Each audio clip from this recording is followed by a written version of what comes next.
बोल भैरवनाथ महाराज की. तर नमस्कार मित्रांनो, आपलं सरचे स्वागत आहे आपल्या नवीन ब्लॉग मध्ये. तर आता पब्लिक चाललेली आहे वैष्णवीला. तर बघू शकता तुम्ही आता पूर्ण त्यांचे चेहरे पूर्ण चाललेली आहे आता. भैया राहिला भैयाला ये रे राणीवर.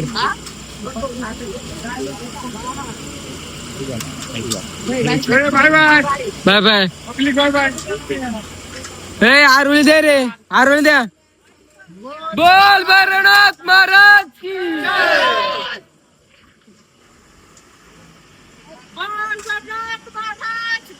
जय. आता पब्लिक गेली पूर्ण. आता ते काय महिनाभर काय येत नाही लवकर. चल ग, चलो घर. तर अशा प्रकारे ते गेलेले आता. ते आता इथून आता गेले. मग त्यांना 11 वाजता ट्रेनिंग मनमाड वरनं. मग ते मनमाड वरनं जातील. मग तरी त्यांना जायला 1-2 दिवस लागतील का.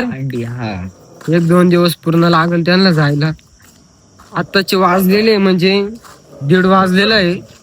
म्हणजे ते आता 1-1.5 तासात ते नाशिकला जातील. नाशिक वरनं मनमाडला जातील. सकाळपर्यंत मनमाडला जायला पाहिजे. मग त्यांना मनमाड बसून 11 वाजता ट्रेन आहे. मग ते ट्रेनने जातील. मग ते जायला तिथून त्यांना 1-2 दिवस लागल. मग ते तिथं 1-2 दिवस रेस्ट करणार.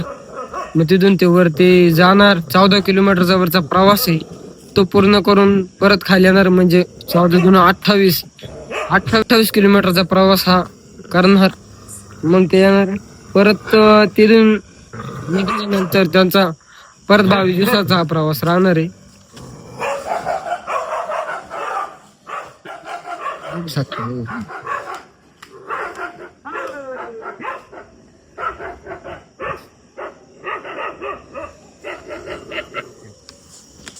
22 दिवसाचा प्रवास राहणार आहे. आणि तिकडनं डायरेक्ट येते नवरात्राच्या दिवशीच येणार आहे. सोबत पोरं नाही कोणी मजाक करायला, मजा मस्ती करायला. आता पोरं तर सगळेच गेलेले.